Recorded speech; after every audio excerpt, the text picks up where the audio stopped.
Hey Calvary Watch Care members, this is Sister Means with you for another season, another episode, Greenleaf, Season 4, Episode 3, Visions and Dreams.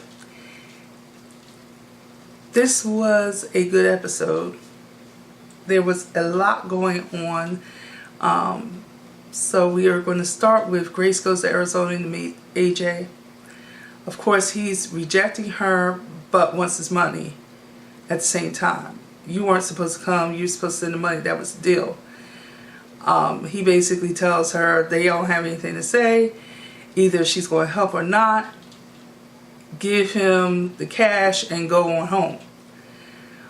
But she stays and she asks for an opportunity to explain her side of things.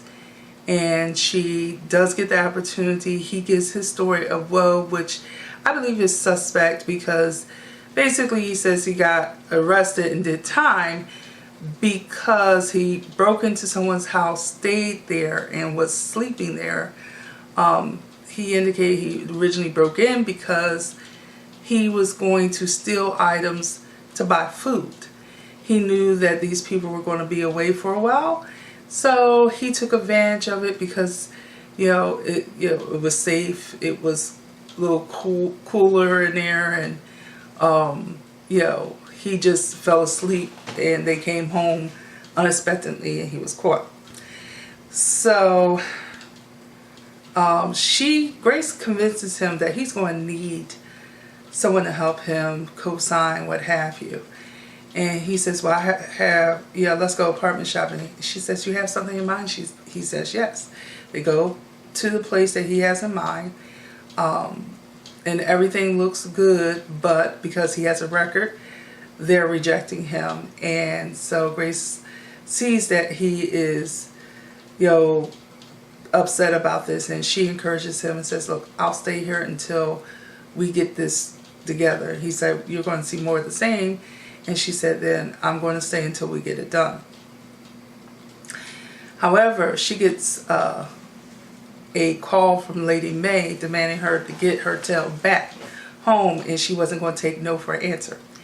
So what happens is that she has to turn around and tell AJ that she's coming home, and at the time that she's about to tell him, he's located another place and he's all excited, and he's like, look, all I really need is the money to get a little air bed and what have you to start, and I have the person who's renting the place is away for a couple weeks, but it looks like it's going to be a good situation. He's going on because he's so excited, and she informs him that she has to take care of some church business, and he was like, you know what, never mind, and don't bother, and she leaves. Now this is at the end of the episode. When she does get home, the family is sitting around and they're talking. They're looking at old slides of faith and, just of the family. And it gave her food for thought. She calls AJ back and tells him she wants him to come home. Okay, so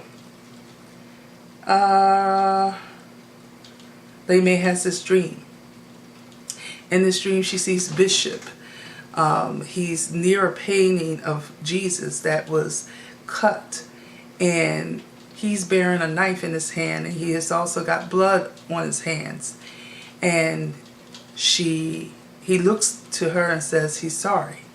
So she interprets that to mean that he needs to apologize. And she tells him this dream, and he's like, you know what? Keep your dreams to yourself. Carissa has news about the real church. So she's talked to the dean. The dean has a commercial developer that's interested in the property, and they want double for what Carissa and Jacob actually paid for it. So Carissa's extremely excited, but Jacob still doesn't want to sell. He seeks his father's advice about the sale. So basically, Bishop tells him, look, Carissa just needs to know that she has a home with you, and especially after what happened between you and Tasha, and having land is the closest thing to faith that we have. Do not sell. It's going to be probably 3 times its value 50 years from now. So don't sell it. Just love Carissa unconditionally. Give her what she needs to feel secure. And Jacob's like, look, I'm just trying to get rid of my Excedrin headache, which is Carissa. He just wants some peace and quiet. She's nagging him all the time about getting out the mansion. So, he doesn't want to sell, but he really wants her to shut up. Misty's been looking for Grace, and, she's inquiring with Corinne back at Calvary about her whereabouts, and Corinne says, well, she's out of town right now. And she's like, do you know when she'll be back? And Corinne's like, I don't know, but do you need me to place a call to her? How can I help you? And she's like, really hesitant to share anything. Phil happened to be walking towards them at the time that Corinne and Misty are having this conversation. He offers his assistance and takes Misty into his office for a couple hours. Of course, Corinne is still team Greenleaf, so she reports back to Lady May, tells her what's going on. Lady May says thank you. She gets ready to go to the church. When Lady May is about to exit the house, she sees Jacob and Bishop are talking, but she's upset that Jacob is at the house and not at the church. So she tells Jacob, get your butt back at the church. And she explains to Bishop what's going on. He accompanies her to see Misty. And Misty's like, she's being aloof. But she tells her, look, I'm sorry that you are all upset. I'm sorry that Corinne did that. It's taken care of now. Phil's going to handle it. And Lady May politely tells Bishop, go start the car and warm it up. Let me have a talk with Misty. So Lady May's trying to reassure her that even though things have changed as far as leadership, that she is still there for her. And, Misty can share anything that she needs to get off her chest. Misty's like, don't embarrass yourself. And she explained to her what was going on, that a parishioner that's had some problems with abusing pills or drugs or what have you is experiencing the difficulty again, and Grace was supposed to accompany her to pray with her and try to give her counsel, but Phil's going to handle it. And Lady May said, well, if there's anything you can do, I can do. And Misty's like, you know what, stop embarrassing yourself. Don't embarrass me, don't embarrass yourself. Lady May is inquiring about what she means by that. And Misty tells her, look, the real deal about H&H coming in wasn't because we wanted Bishop out. We just didn't want you to take over the church, because no one believes your story about you not knowing about Mac molesting these girls and him using that scholarship money to pay it off. And she said, but I didn't know. And she said, but nobody believes you. Simple as that. So when Lady May gets in the car, she is upset. Bishop notices and tries to talk to her, and she said, I don't want to talk about it right now. She eventually goes back to him and she shares what Misty said. He's trying to comfort her, saying, you didn't know. And she said, maybe I didn't. I just didn't want to, I didn't want to believe what I was seeing. He said, no, you didn't know. So that's how that went down.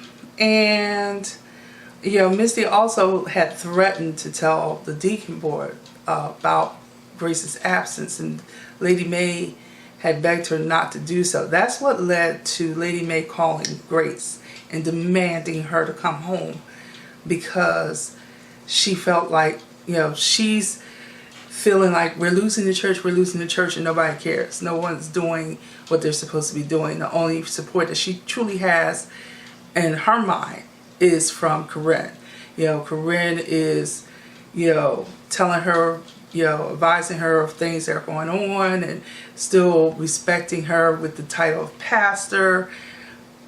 But she doesn't feel like the rest of the family is, you know, on guard with what's going on with the church, and that they're taking too many liberties or not paying close enough attention on identifying those things that they need to do to get the church back. Zora shows up at Calvary to meet Dante, and she does get to meet Dante, but he has his girlfriend Nikki with him, and Nikki is a boss. She's an urban princess, but she is leading Dante around like he's a lost puppy dog. And you know, she's a definitely a take charge type of girl. So they go to get coffee in the cafeteria that's in Calvary, and Jacob comes to get Dante for their little meeting, and Nikki tries to play Zora, saying, "Oh, I guess you still live at home." And she said, "Well, in a way, I live in a cabin on the estate." So as soon as Nikki heard estate, her ears and eyes puffed up. "Well, come on. What are we waiting for? Let's go." And so Zora was standing there for a moment, and because, you know, Nikki done got up, start walking ahead like she knew where the house was. And she said, "Well, are you coming?" So they get to the house. Zora's giving her some beauty tips, and Nikki is basically said, "Oh, you know what? You should do this on YouTube." That was a plug for Lovey Simone's channel. She has a YouTube channel in which she does a lot of makeup tutorials and what have you. So she, you know, that was a nice plug. But anyway,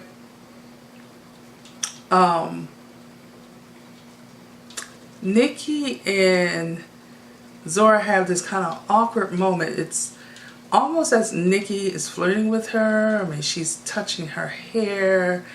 She's kind of, you know, it was more of a physical, the way she was touching Zora, what have you. Wasn't sure what was going on there. But just before it got too weird, Dante came in and said, "Oh, y'all just want to leave the door unlocked." Very unsafe. He came to retrieve his queen, and they left. So I want to see if anything else is going to happen, especially with Nikki and Zora. That was just an interesting thing that went down. Oh my God. This is an interesting thing here too. Okay. Judy Whitmore is demanding that they sing the Surrender song for praise and worship starting next service. They sing it every Sunday at every Harmony and Hope church. OMG.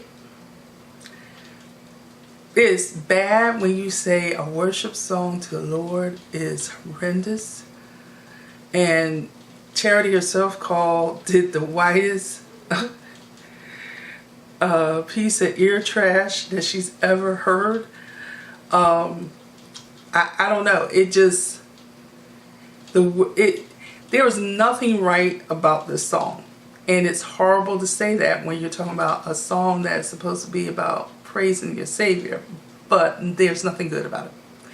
So Charity says she's going to give Judy a Charity Greenleaf special. It's supposed to be sending her an email to put her on notice.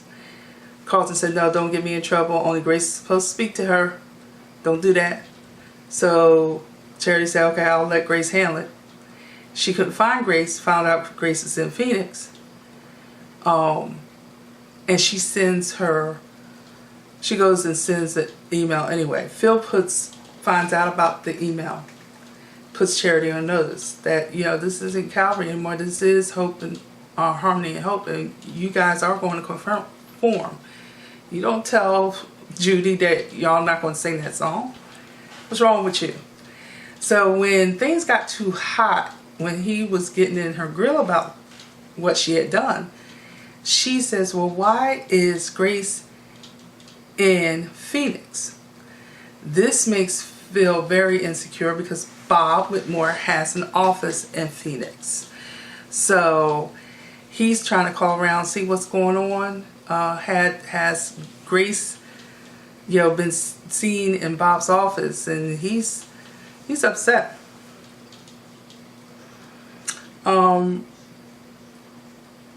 So the bottom line is, at the end of the day,